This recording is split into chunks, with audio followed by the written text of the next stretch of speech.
안녕하세요. 한국재무설계 안봉학 CFP입니다. 오늘은 우리 수강생분들하고 연말정산에 대해서 한번 공부해보는 시간을 갖도록 하겠습니다. 간단히 제 소개하고 넘어가겠습니다. 저는 이제 그 직장 생활할 때 제가 급여하고 그 연말정산 업무를 한 5년 정도 했어요. 그래서 실제 우리 수강생분들이 이제 뭐 연말정산 우리 매년 하는 거기 때문에 연말정산을 모르는 사람은 없을 텐데 그래도 이제 절세 포인트 하고 많이 놓치는 부분 위주로 해서 한 50분 정도 이렇게 지금 진행을 해보겠습니다. 우리가 이제 연말정산하면 보통 1월 달에 서류를 내니까 1월 달부터 관심을 갖는 분들이 좀 많아요. 그런데 현실적으로 연말정산에 대한 서류 제출은 1월 달에 하는 게 맞는데 금융상품을 가입하거나 아니면 뭐 카드 사용액 또는 뭐 의료비 지출액 이런 부분들은 12월 31일 현재 기준으로 다 집계가 되기 때문에 지금 이제 얼마 안 남은 12월에 좀 더 신경을 쓰셔야 되고요. 실제 1월 달에 진행되는 부분들은 서류를 취합을 해서 제출하는 부분이에요. 그래서 그때 연말정산의 어떤 절세 포인트를 찾는다는 건 이미 좀 늦은 감이 있어서 이제 오늘 우리 이게 수강하시는 분들이 아직은 12월에 들으시는 분이라면 연말까지 좀 준비하셔야 될 거 체크하시고 이미 이제 그 시간이 지나서 연초에 만약에 들으시게 되면 실제 이제 이건 2019년도에 준비하는 전략으로 이렇게 좀 활용을 하셔야 될 것 같습니다. 자, 우리 이제 기본적으로 연말정산이라는 거는 내가 내야 될 세금을 한번 확정짓는 절차입니다. 그런데 우리가 연말정산이 왜 중요하냐면 보면 이제 근로소득자하고 제가 사업소득자 그 세금 정산하는 방식을 이렇게 표시해 놨는데요. 근로자들은 사실 근로소득공제를 뭐 자동으로 계산을 해줍니다. 그러다 보니까 보통 본인 급여소득의 한 20에서 30% 정도를 그 근로소득공제로 공제를 해주는데 자영업자분들 동일한 소득의 자영업자분들 같은 경우는 여기 보면 지출증빙을 많이 하면 그만큼 필요경비를 많이 인정을 받거든요. 근데 실제적으로 보통 어느 정도 그 필요경비로 인정을 받냐면 이 사업 소득자들은 본인 소득의 한 뭐 많게는 90%까지 필요경비를 처리하는 분들도 있는데 그런 경우는 이제 영세한 경우고요. 보통 30에서 40% 정도를 경비 처리를 합니다. 그러다 보니까 실제 소득 금액으로 오는 금액이 근로자분들보다 훨씬 적어요. 그러니까 우리가 연말정산의 이 공제 항목을 잘 모른다고 하면 결국은 사업자분들보다 훨씬 더 세금을 많이 내는 그런 이제 결과를 초래하기 때문에 조금 힘들고 귀찮더라도 연말정산에 대해서 한번 정확히 공부를 하신 다음에 좀 세금을 절세하는 전략을 하는 게 좋을 것 같습니다.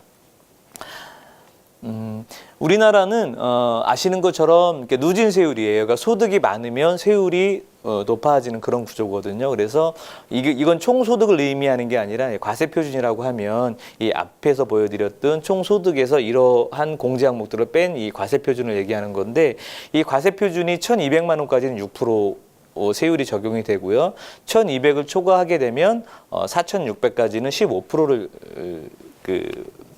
적용하게 됩니다. 그러니까 대부분의 직장인 분들은 어쨌든 6%, 15% 구간은 당연히 이제 해당이 되는 거고요. 이제 소득이 좀 많으신 분들은 아무리 공제를 잘 받으시더라도 24% 구간에 해당이 좀 되실 거고, 뭐 연봉이 이제 1억이 넘어가시고 이런 분들 같은 경우는 35% 구간까지도 해당이 되십니다. 그렇기 때문에 사실은 소득이 많으신 분들은 이 소득 공제가 굉장히 좀 중요하고요. 우리나라 그 직장인 분들 중에서 한 45% 정도가 세금을 거의 안 낸다고는 해요. 하지만 나머지 55%는 세금을 내시기 때문에 본인이 내는 세금에 대해서 어떻게 계산이 되고 그다음에 어떤 전략을 써야 환급받을 수 있는지 좀 체크하는 것도 중요한 것 같습니다. 자, 우선 이제 연말정산이라는 거는 우리가 급여를 수령을 할 때 매달 급여 담당자분이 원천징수, 그러니까 소득세를 징수를 하고 지급을 합니다. 그렇기 때문에 우리는 우리는 가만히 있어도 세금은 알아서 공제를 하는데 어떤 분들은 이제 본인이 혼자 벌어서 혼자 사용하는 분도 있고, 그 다음에 이제 근로자분 같은 월급을 받더라도 부모님 뭐 용돈을 보내드리거나 생활비를 보내드리는 분도 있고 하기 때문에 그 상황에 맞게 세금을 정산해줘야 되는데 이제 급여를 지급할 때는 그거를 매번 반영해서 공제하기는 쉽지는 않아요. 그렇기 때문에 이제 급여를 지급할 때는 일정한 표준액으로 이제 세금을 징수를 하고 실제 그 개인의 어떤 저축과 그 다음에 부양가족 이런 부분들을 반영을 해서 세금을 확정 짓는 그 과정을 연말정산이라고 이해하시면 될 것 같고요. 오늘은 이제 연말정산에 대한 간단한 기본 개념 설명을 드릴 거고, 그다음에 소득공제 항목과 세액공제 항목이 있는데 조금 좀 다릅니다. 그래서 이 두 항목의 차이점 말씀드릴 거고, 그리고 이제 요즘에 맞벌이 부부들이 굉장히 좀 많아요. 그래서 맞벌이 부부인 경우에는 사실 소득이 각각 있기 때문에 공제를 뭐 합산해서 받는다든가 이런 게 좀 제약이 많이 있습니다. 그래서 맞벌이 부부인 경우에는 어떻게 그 전략을 세우는 게 좀 좋을지 그거에 대한 키포인트를 좀 말씀을 드릴 거고요. 요즘에 이제 그 뭐 아이도 많이 낳지 않고 그다음에 부모님도 소득이 있고 이러면 실제 연말정산에서 내가 공제를 받을 수 있는 항목들이 이렇게 많지가 않아요. 유일하게 그래도 이제 우리가 좀 저축을 하면서 세금 절세 혜택을 받을 수 있는 게 이게 연금 상품인데 그 상품에 대해서 좀 자세히 안내를 드리겠습니다. 이렇게 좀 진행을 할 거고요. 그 세금 용어가 좀 어렵습니다. 그래서 우리 연말정산에서 주로 나오는 용어에 대해서 간단히 좀 설명을 드리고 넘어가겠습니다. 자, 비과세라는 거는 뭐냐면 우리가 급여를 받는데 세금을 부과하지 않는 소득입니다. 예를 들어서 급여 명세서에 찍히진 않지만 이제 회사에서 업무 때문에 출장을 갔다 왔다 그러면 이제 출장비가 정산이 될 거예요. 그런 것들은 소득에 들어오진 않습니다. 급여 명세서엔 찍히지만 그 소득으로 잡히지 않는 게 크게 네 가지가 있는데요. 우선은 이제 첫 번째 자녀 보육수당, 그러니까 이제 미취학 아동에 대해서 지급되는 경우, 그리고 중식대, 그리고 이제 자기 차량 가지고 운전